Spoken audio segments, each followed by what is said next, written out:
And now let's get into dark money, how money moves through our elections, why so much of it is hidden, and what we can actually do about it. This is a friendly room, so there are no dumb questions about this stuff. Campaign finance is confusing on purpose, and part of what we're doing tonight is cutting through that fog together.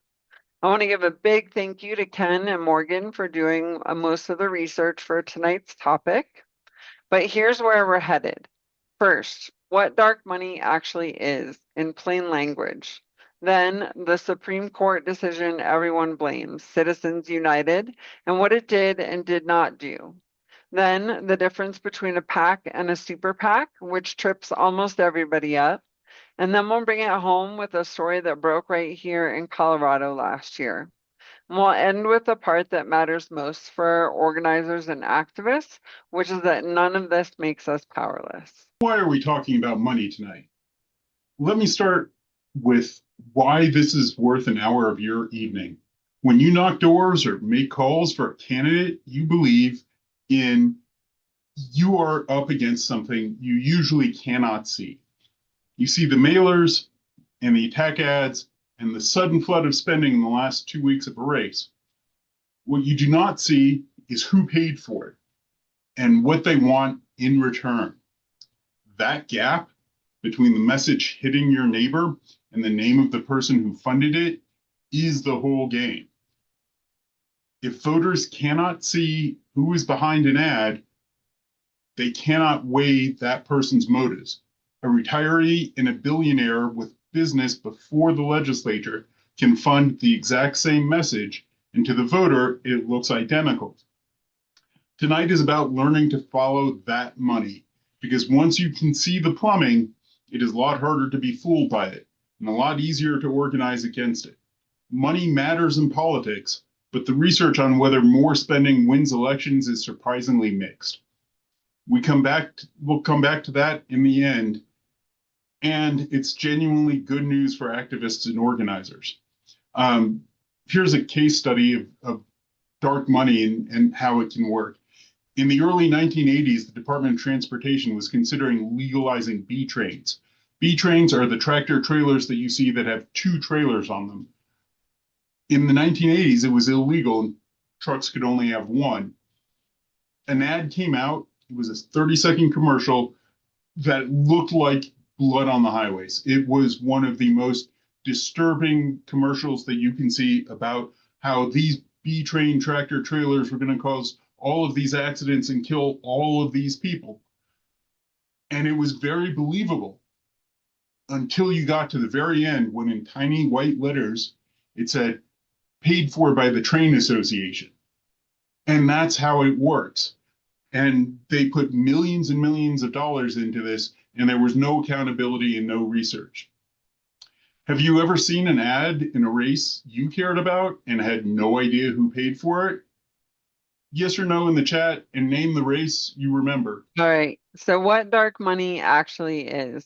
Let's start with the definition. Dark money is political spending meant to influence an election where the source of the money is not disclosed. That's it. The word dark does not mean illegal, it means hidden. Someone is spending to move your vote, and you're not allowed to know who they are. So, how does money get into an election without a name attached? This is where a specific kind of nonprofit comes in. The main vehicle is the social welfare nonprofit. The most common dark money group is the 501c4, named after its section of the tax code. On paper, these are social welfare organizations. Think of a group that says its mission is to promote good government, protect the environment, or support business. A related type is the 501c6, which covers trade associations and business leagues. Here's what makes them powerful. 501c4 can accept unlimited amounts of money from individuals, corporations, and unions, and it does not have to publicly disclose who its donors are. The only catch is that politics cannot be its primary purpose. In practice, that has usually been read to mean it must spend less than half its money on election activity. So a group can pour millions into elections as long as they spend at least $1 more than that on their social welfare purpose, and the public never learns where that money came from. The relay race. Now here's the move that ties it all together. And I want you to picture a relay race. The person who actually wants to influence the election does not spend the money directly, they hand it off. A wealthy donor or corporation gives to the 501c4, no disclosure required. A 501c4 then passes money to a super PAC, which does have to file reports. The super PAC's report lists the nonprofit as the donor, but not the humans who funded the nonprofit. The super PAC spends that money on ads that support or attack candidates. It's not allowed to hand money to a campaign or coordinate with it, but unlimited independent spending does the same job for the candidate it favors. So the public record dead ends at a name that tells you nothing. You can look up the filing, and all you learn is that some group called, say, Americans for a Brighter Tomorrow gave $2 million. Who funded Americans for a Brighter Tomorrow? That's what you aren't allowed to see. Watchdogs sometimes call this dead end disclosure. Shell companies.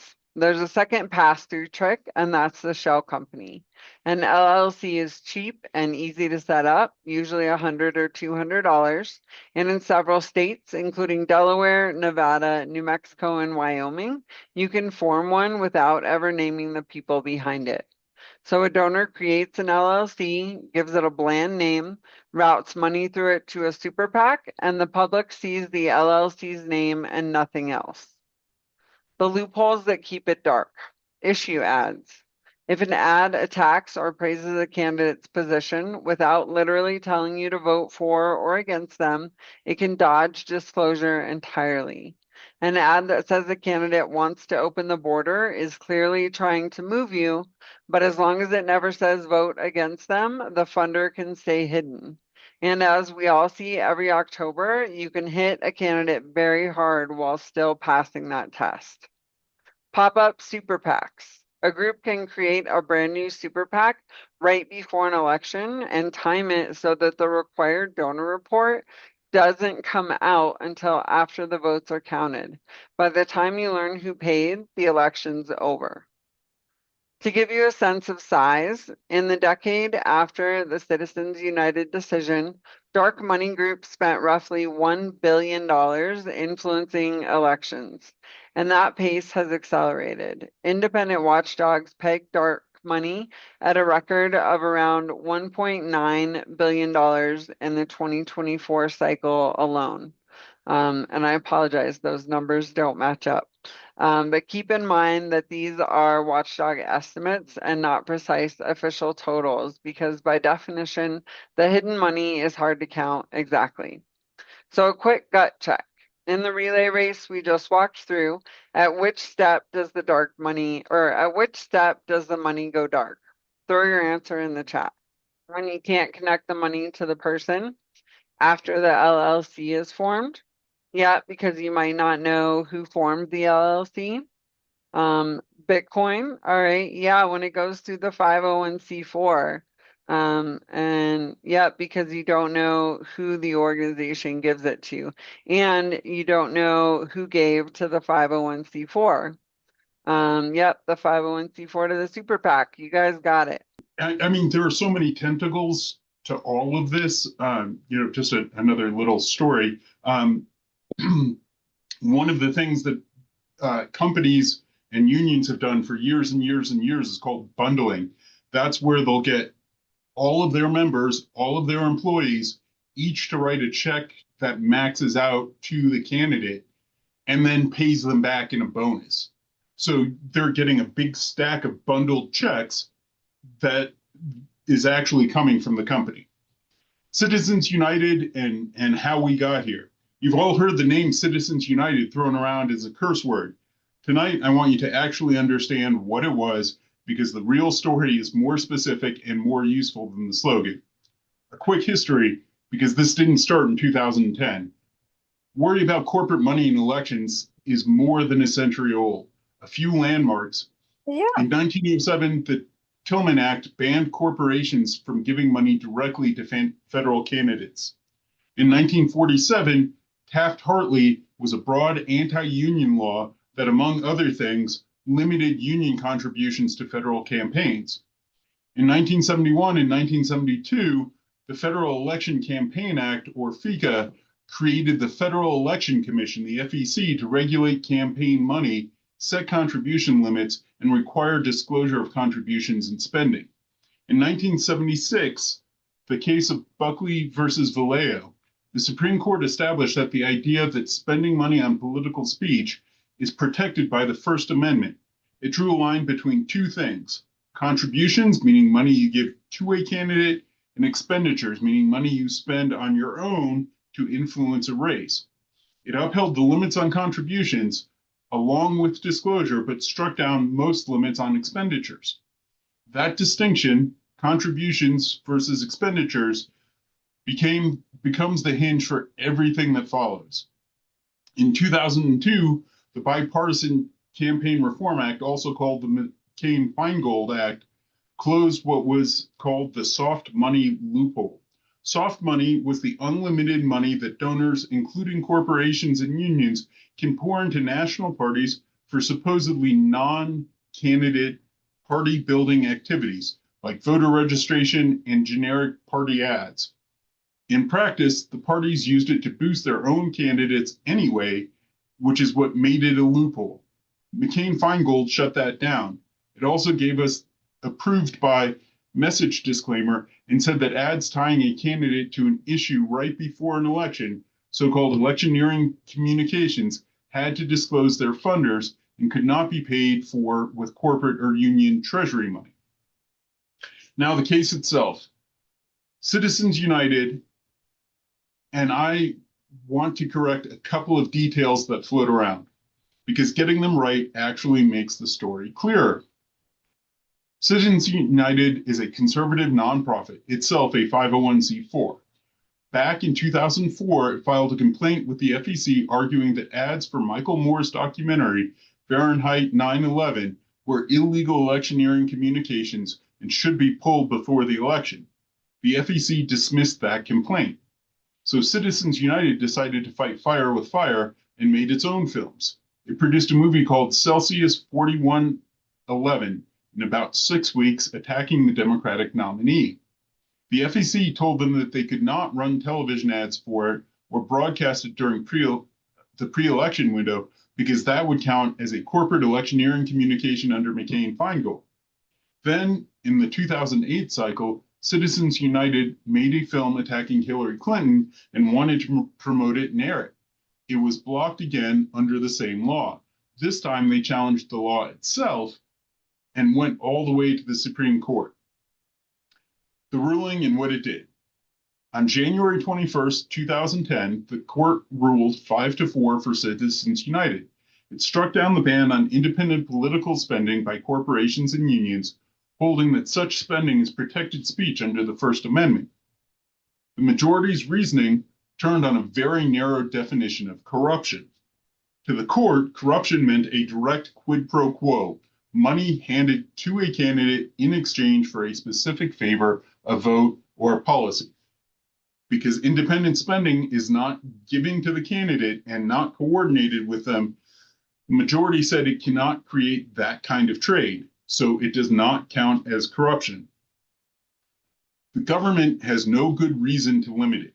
The court waved off the broader worry that spending millions to elect someone buys you influence and access, saying that that is not corruption in the legal sense.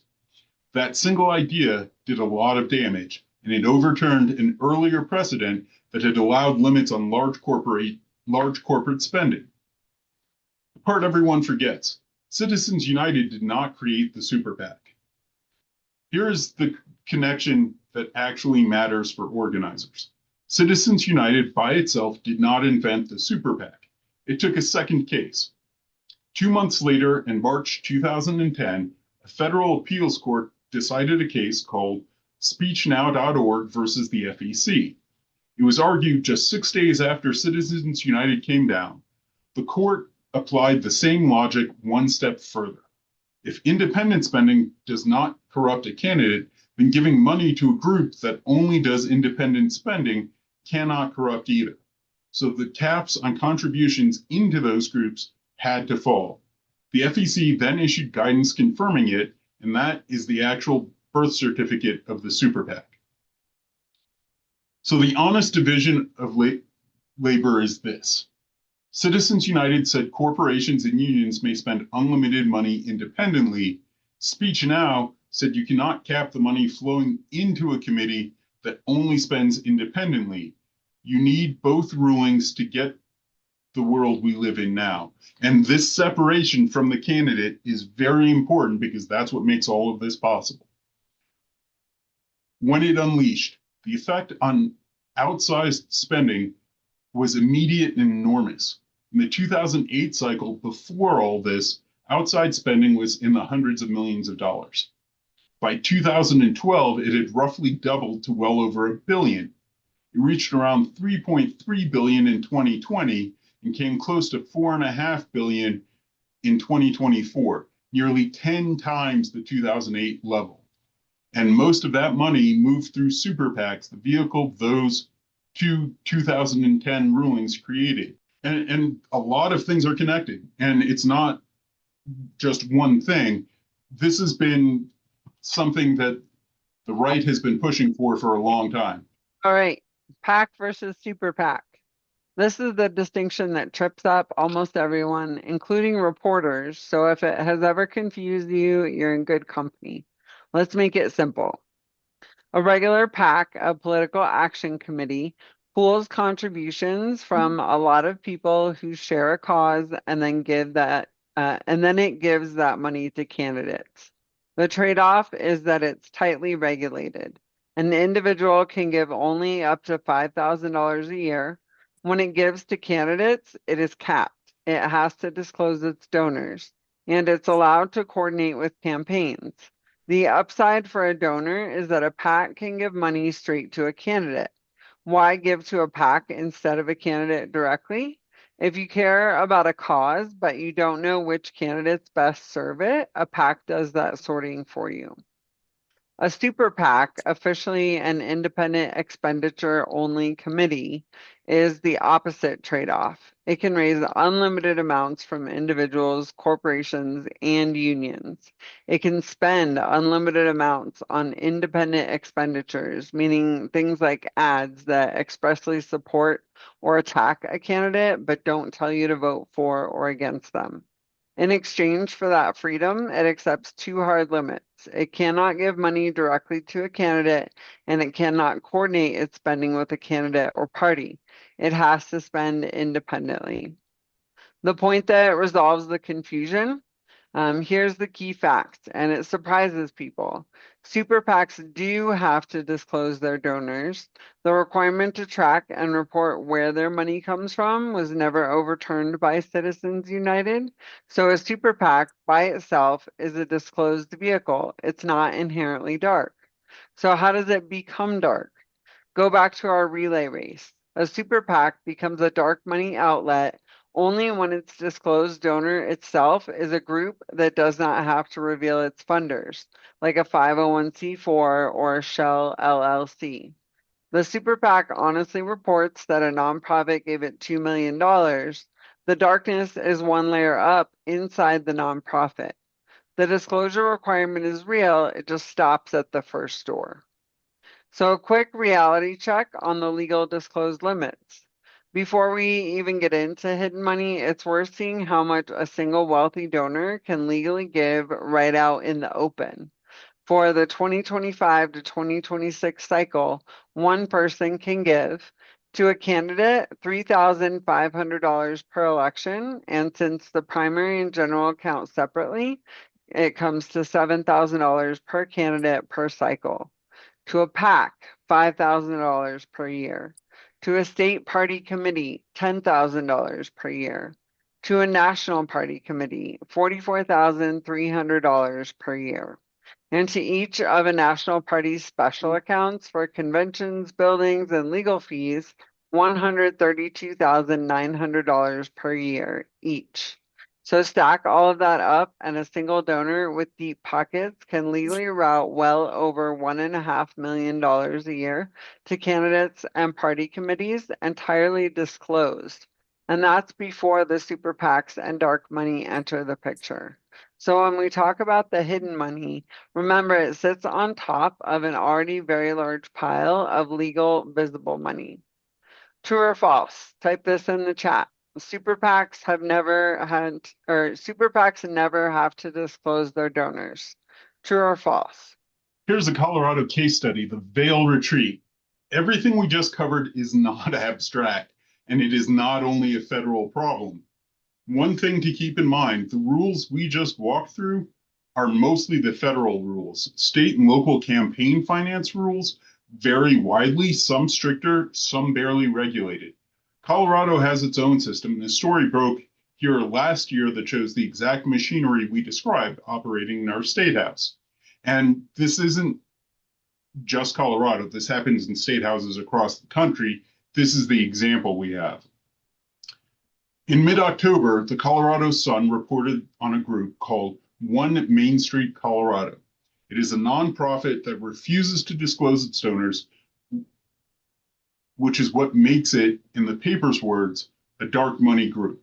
And it has been spending heavily in Democratic state primaries to help more moderate candidates beat more progressive ones. In the 2024 cycle, it gave around $800,000 to state super PACs, much of it to a group with almost the same name, One Main Street Colorado Independent Expenditure Committee. This is also not unique to them. Groups do this all the time. That is the relay race at the state level in Colorado. Then there is a second group, the Colorado Opportunity Caucus. It is a block of more moderate Democratic lawmakers, and it is also organized as a nonprofit that will not disclose its donors. One Main Street helped it get started at the beginning of 2025. Here is the part that made news. On the weekend of October 4th, at least 17 Democratic state legislators gathered for a retreat at a ritzy hotel in Vail, where they mingled with lobbyists. According to an email the Sun obtained, the executive director of One Main Street asked his board to approve $25,000 to pay for the hotel room block for that retreat, and the board approved it. That reporting appeared to contradict what he had told the paper earlier, which was that One Main Street was not involved in the caucus's operations. Here's a link to the article. Dark money group that spent big in Colorado's Democratic primaries approved funding for Vail Retreat for state lawmakers and lobbyists. Put the So link in follow the the structure. Undisclosed donors give to a nonprofit. The nonprofit funds both a super PAC that shapes who wins the primaries, and it appears a lobbyist-filled retreat for lawmakers who won. And the public is not allowed to know who put up the original money. The ethics angle. There is a Colorado wrinkle here worth knowing. Back in 2006, voters passed Amendment 41, the gift ban. It lets a nonprofit cover a lawmaker's reasonable expenses for an event, but only if that nonprofit gets less than 5% of its funding from for-profit companies. A former director of the state's Independent Ethics Commission looked at the Vail setup and put it bluntly, saying that even if the letter of the law was followed, it looks like the nonprofits were created as a way to get around the law. Or, as another former official put it, one person's compliance is another person's loophole. That is the whole lesson in one local story. Legal maybe, hidden definitely, and happening right here in our own state. Another wrinkle to all of this is that for anybody to get in trouble, they need to be investigated by the Federal Elections Commission with a complaint. And the Federal Elections Commission almost never files those types of cases. One Main Street would not name its donors. If you could ask its director one question about that money, what would it be? Go ahead and drop it in the chat. If you guys a second, I want to see what questions you would have for the director. Who are your donors? Yeah, let's start there. What would you ask them, Morgan? I'd want to know how they sleep at night. All right, so let's talk about why this is not hopeless and what we do next. I do not want to leave you feeling like the game is rigged and there's nothing to do, because the evidence does not actually support despair. Two things give me hope and they are worth holding on to. First, money buys less than the headlines suggest. The political science on spending and winning is genuinely mixed. There are steep diminishing returns once a race is saturated with ads. There are only so many persuadable voters. And big outside spending can actually trigger a backlash where voters resent being flooded and break the other way. Second, we have fresh proof. Last November, Zoran Mamdani won the New York City mayor's race, running against an opponent propped up by a major super PAC. And closer to home, 2 weeks ago, Malat Kiros won the Democratic primary in Colorado's first congressional district against a 15-term incumbent, Diane DeGette, even though super PACs poured more than $2 million into the race in the final weeks to save that incumbent. Kiros outraised her opponent from small individual donors. To be precise, she won the primary. The general election is in November, but District 1 is very blue, so it's all but in the bag. The pattern is real. Candidates powered by small donors and volunteers are beating dark money. I have always said that a face-to-face conversation is worth a million political ads, or even a conversation over the phone. So please find those candidates that you want to throw your weight behind, and get on their phone banks, their text banks, and their door knocking. So here's what we do it tonight. We keep learning to follow the money so we're not fooled by hidden ads. We support disclosure reform at both the federal and state levels. So groups like One Main Street have to show us their donors. We back candidates who run on small dollar donations. And we keep a close eye on our own state house because the reporting that exposed the veil retreat is exactly the kind of sunlight that works. Dark money is loud, but it is not all powerful, and it hates being seen. Candidates raising money from small donors and using people power through volunteers to knock doors, make calls, and send texts are winning over the outdated moderate candidates taking super PAC money all over the country. Our whole job tonight was learning to see it so we can move forward more informed and able to spot the candidates who will best represent our values. I'll drop a few candidates of that are running for Colorado state Senate or state House seats. These are candidates who I know are not taking dark money, and they're supported by the labor unions. These four all won their primary races last month, and will move on to the general election this fall. So one last question for the chat. Name one thing you'll do after tonight. Follow a local race, back a small dollar candidate, share what you learned tonight, bring a friend or two to next week's meeting, or dig into groups funding. So Katie said she's gonna rewatch the video to learn more about the topic. Um, I'm not sure if that's you, Pat, with the name iPad. Definitely share what I learned with, oh, thanks. Thank you for the compliment.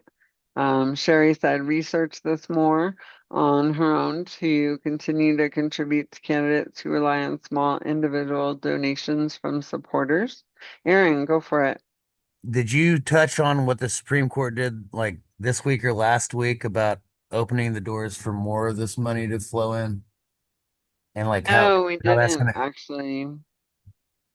okay, so I can't tell you like the case it was, but um yeah, there's plenty more money about to come in. I think it has something to do with PACs being able to give parties money to give to individual donors to bypass everything. Let me see what I can find out. We've talked a lot about people who may not be able to go out to protests, or if you can't go to an overpass or knock doors, what are the things that you can do? There is a lot of research that you can do from home about where this money is coming from. And then you can take it and use it to embarrass the people that that money is going to and disclose all of the information that you can get. And there are plenty of groups out there. That is something very tangible that people can go out and do and track this money down. It's not always easy, but if you can't do any of the things that everybody says you could be doing, this is something that you can go and do, even from home.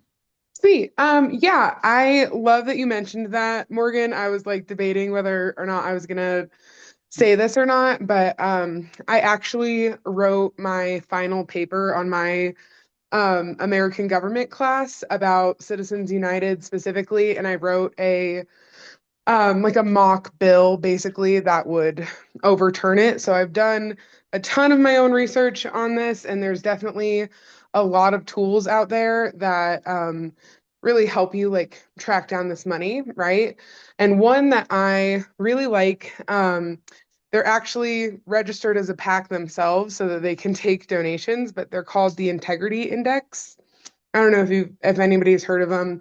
But it's like a website, and I think they might have an app too, but at least a website. And they track a lot of different money. Sometimes in my research, it didn't always line up with like open secrets. So that was a little bit sketchy. But one thing that I really like that they do is kind of like outreach to candidates, and then they track like specific candidates, right? So we're going into a big election.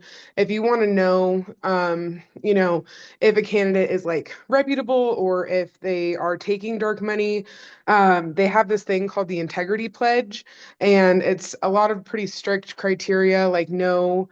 Like they can't be taking dark money, they can't be taking corporate PAC money, but not only that, they have to pledge that when they get into power or if they continue to be into power or be an elected representative, they have to pledge that they will not start taking money, that they will ban or vote to overturn Citizens United, like vote for legislation to like fix this problem, right?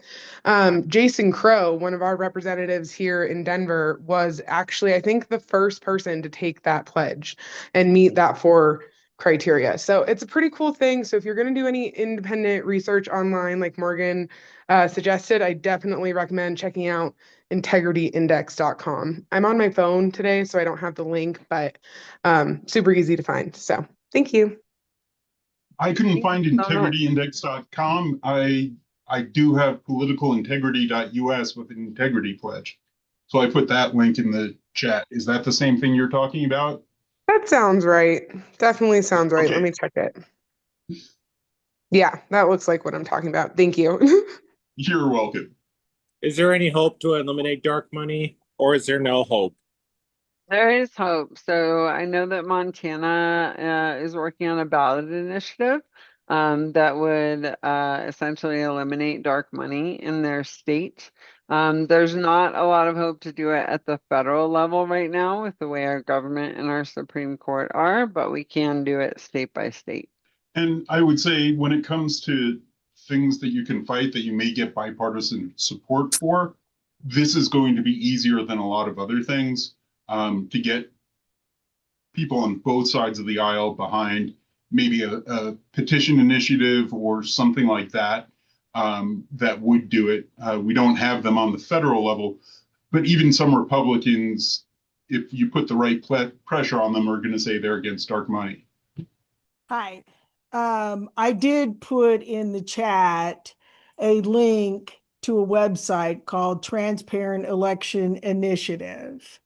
It has tons and tons and tons of information, not only about dark money, but actual efforts that will ban it. So going to the Montana initiative, it isn't just that Montana is working on an initiative on an all volunteer effort basis, all volunteer. They have already qualified an initiative on the ballot. It is expected to pass in Montana. And also Hawaii has passed a ban through its legislature. Hawaii is likely the only state that would ever be able to do it through the legislature. All other states are looking to put it through initiatives. And on the Transparent Election Initiative website, it also shows what other states are doing. And if you look on there, besides Hawaii and Montana, Colorado is the state next farthest along.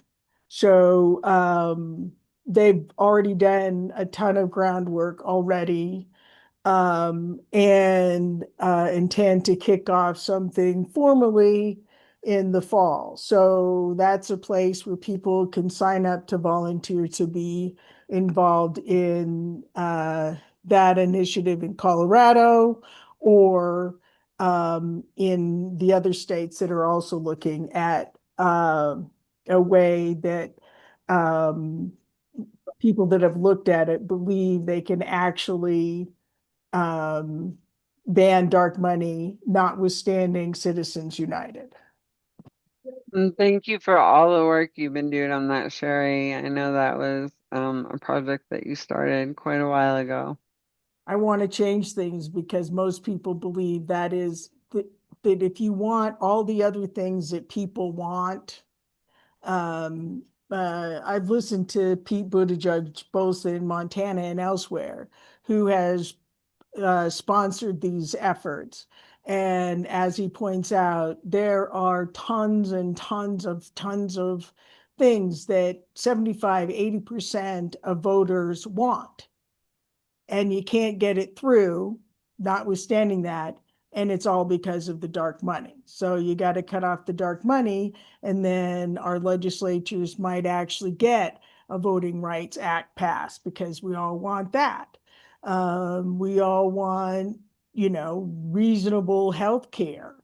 And the list goes on and on and on. But it's all the big dark money that comes in and, um, funds all their elections. And so, it's hard to beat those big donors. Yeah, exactly. But we're starting to do it. We're seeing it happen. Yep. And I really appreciate this talk tonight. Awesome. Thank you. I'm glad you're here. So are you able to look at the Secretary of State's website to see campaign donations of different candidates? Like, are they receiving APAC money? And I know that it goes from one donor to another donor to another donor to the candidate. But I'm looking for APAC donations. So Or APAC is starting to hide their donations. So they're routing them through other super PACs. So there are some websites out there that I don't know the name of offhand, that will track donations from like pro-Israel yes, super PACs. yes, But I don't know what those would be. Let me see what I can find. Palantir. So I heard that you could find the information on the Secretary of State's website, but I haven't cracked the code as far as analyzing it. Yeah, it can be really difficult. Are you in Colorado? No, it's New Mexico. Okay, yeah, and it's going to vary from state to Mhm. state. But even if you get in there and you see who the donors are, it could just be the name of a nonprofit, like For a Brighter Tomorrow, and you'll never know who donated that money to For a Brighter Tomorrow. Right. But I found an APAC tracker, so I'll put that link in the chat. I believe that the election disclosures that people file are public records, and you can look those up. I don't know exactly how to do it, but it can be done. The whole point is so that people can go and see where this money is coming from. And whether it's federal or state, you should be able to see those. But like we said, there are so many ways to hide the money before it even gets to the campaign. You may not see it, but what the campaign does have that they do have to disclose is something that you should be able to find. I just wanted to offer one thing that I heard from my brothers in Washington State. They've got this thing called like public bucks or citizen bucks where they get $100 and they can split it up into four $25 contributions to any candidate they want. And if the candidates accept this, they can't accept dark money. So I think something like that, like to, nudge people towards the money, or towards, collaboration would be something that other states could follow. There are a lot of potential ideas out there, and I think the more creative people get about finding and stopping the money, the better it is, and it gives more options Like, because if you ask and ask and ask and ask, eventually they will have to do something. Katie asked if the ad doesn't say this message is approved by candidate, is it dark money? I So think ads still have to say paid for by. So if it's not paid for by a particular candidate, look up the name of who it says paid for the ad. And then you'll be able to find out if they're a PAC or a super PAC. Remember that PACs do disclose their donors, but super PACs don't. That the dark money flows through the super PAC because super PACs take money from nonprofits, and the people who donate to those nonprofits, their names are hidden. So if you look up who paid for an ad and they're a super PAC, it's quite likely that there's dark money in there. but that is one of the few transparency laws that still holds. Not only do candidates need to disclose their committee that's putting the ad out, other organizations that aren't candidates still are required to put paid for by, you darkmoney.org at the bottom of their ads. Michelle asked, where do the bribes get put? The bribes? Yes. Yeah, I was wondering what you mean, Michelle. I think bribes are all under Michelle, the table in a kava bag. I think that this is actually the avenue for bribes, right? Yeah, this is exactly. This is the connection between the money and the candidates. It's not coming in a brown paper bag anymore. It's coming through these organizations that are giving millions and millions of dollars. I mean, just, when you start thinking about state house races and city council races where they're putting ads on TV for different candidates, these are things that were never heard of 20 years ago, because the money just wasn't there. But there's so much money going around that even, lower tier candidates are able to put ads on TV. It's astronomical. And Jana, that, crypto is something that I meant to bring up as well. What we're talking about tonight is a very small slice of the very basics on how money is corrupting our political system. We're not talking about what Russia and China and other foreign actors are doing. We're not talking about social media. Cryptocurrencies can be donated, but they are completely different because they are made, especially Bitcoin, to hide the original owner of it who transfers it. There is what's called a blockchain that tells you where it went from where it was originally mined to where it is now, but it doesn't identify anybody along the way. And if these, campaigns and organizations can get millions of dollars in Bitcoin, there is no way to track it, even if you can figure out if they got it in the first place. So, understand that this is kind of the bottom level getting into a very, very deep, dark hole. Morgan, every single Senate race, every single state Senate and House race I have seen this year has been more money than any state has ever paid for any race. And there's a certain zero sum aspect to this too. If corporations and people are giving millions and billions of dollars, like excessively, like Tiffany was saying, once you saturate a market with money, really more money almost doesn't help someone get elected. That's money that's not going to someone else. That's money that's not being put into the economy. That's money that's not being donated to a charity or a food shelter. You know, like the amount of money that's going in that could be better used is astronomical. I mean, there's no reason that this amount of money needs to be spent on politics. You can do all of it with a fraction of it if they were willing to put the limits on it and shine the light on where this money's coming from. Michelle asked, isn't it all play money? Is it no longer backed by gold? Yes, I mean we got rid of the gold standard 100 years ago, and it is the full faith and credit of the American government now that is backing our money and so much money around the world. Um, but it's the kind of social contract that agrees a dollar is worth this much amount of money that makes the economy not fall apart without the gold standard. But it doesn't stop huge amounts of money being spent on politics. So even if we went back to a gold standard, I suppose in theory it might limit the number of dollars that you could produce, so there would be fewer dollars to give to politicians. But I don't necessarily know it would move the needle or really change what the dark money is about. Super PAC only discloses its location donors. No, there No, are. Go ahead, not Tiffany. location, but they disclose who donated to them, but it could be a nonprofit that donated to them. And that's it. That's all they have to disclose is to say a brighter future nonprofit gave us $2 million.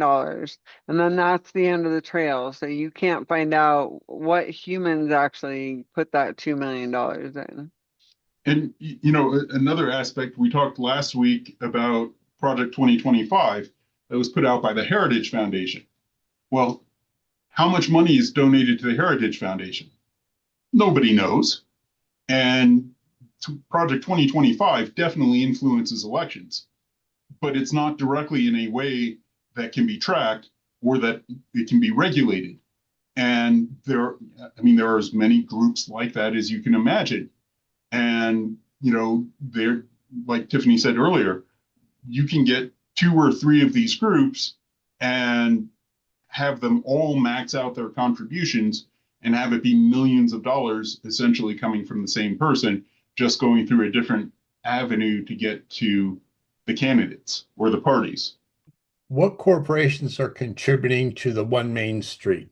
I don't know. I am sure that you would be able to look it up somewhere since they're a super PAC. I will see if I can find out. Talking about corporations, I did hear about something interesting last week, and it's called Fix It FedEx. So Tennessee is in the process of using these new Supreme Court rulings to gerrymander their state even more.